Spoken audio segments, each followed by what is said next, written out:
മുന്നണി ഞങ്ങളുടേതുമാണ്, അവരുടേതുമാണ്, ഓരോ പാർട്ടിയുടേതുമാണ്. ഒരു പാർട്ടിയുടെ മാത്രമല്ലത്. CPIക്ക് ഒരു പ്രാധാന്യം ഉണ്ട് അതിനകത്ത്, CPM പ്രാധാന്യമുണ്ട്. എപ്പോഴും പറയേണ്ട കാര്യം എന്താ? ഒരേ കാര്യത്തിൽ നിന്ന് പറയുമ്പോഴത്തേക്കും ആവശ്യമില്ല.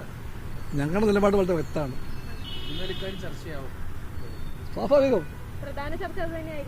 അത് മാത്രമല്ല, കമ്മ്യൂണിസ്റ്റ് പാർട്ടിയുടെ തന്നെ പറയാൻ കിട്ടുന്നത് ഇതും ചർച്ചയാകും. ഇത് മാത്രമല്ല, ഇതും ചർച്ചയാകും.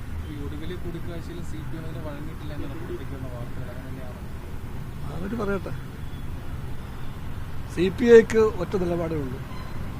LDFന്റെ കെട്ടുറപ്പ്, അതിൻ്റെ കരുത്ത്, ഒരുമിച്ചുള്ള പോക്ക്, അത് CPIക്ക് നിർണായകമാണ്.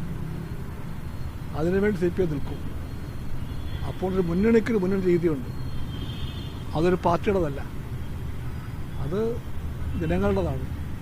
അതിൽ പല പാർട്ടികളുണ്ട്. CPI ഉണ്ട്, CPM ഉണ്ട്, പല പാർട്ടികളുണ്ട്.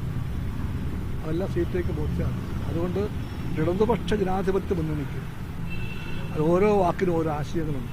ഇടതുപക്ഷമാണ്, ജനാധിപത്യമുണ്ട്, മുന്നണിയുണ്ട്. അത് CPIക്ക് അറിയാം, അത് CPM അത് ബോധ്യമാണ്.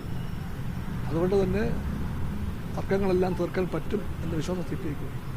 പ്രതിപക്ഷത്തിരിക്കുന്ന സമയമാണ് CPI ഒരുമിച്ച് പോകേണ്ടതല്ലേ ഇത്തരം വിഷയങ്ങളിൽ? ആ കാര്യം CPIക്ക് 1000 തവണ ബോധ്യമുണ്ട്. ഒരുപാട് പ്രശ്നമുണ്ട് ജനങ്ങൾക്ക്. ഇവിടെ വിലക്കയറ്റമുണ്ട്, മറ്റു പ്രയാസങ്ങളുണ്ട്, ജീവിത ബുദ്ധിമുട്ടുകളുണ്ട്, ഗവൺമെൻറ്റിൻ്റെ വഞ്ചനയുണ്ട്, ഗവൺമെൻറ്റിൻ്റെ വഴിമാറിപ്പോക്കുണ്ട്. ഇതെല്ലാം കാണുന്നുണ്ട് ഇവിടെ. അത്തരം വിഷയങ്ങളിലൊക്കെ ഒന്നിച്ച് LDF ആയിട്ട് പോകേണ്ട സമയത്ത്, ജനകീയ പ്രക്ഷോഭങ്ങളും സമരങ്ങളും എല്ലാം വേണ്ട സമയത്ത് അത് തീർക്കാൻ വേണ്ടിയുള്ള ശ്രമത്തിൽ CPIക്ക് ഒരു പ്രാധാന്യം ഉണ്ട് അതിനകത്ത്. CPM പ്രാധാന്യമുണ്ട്.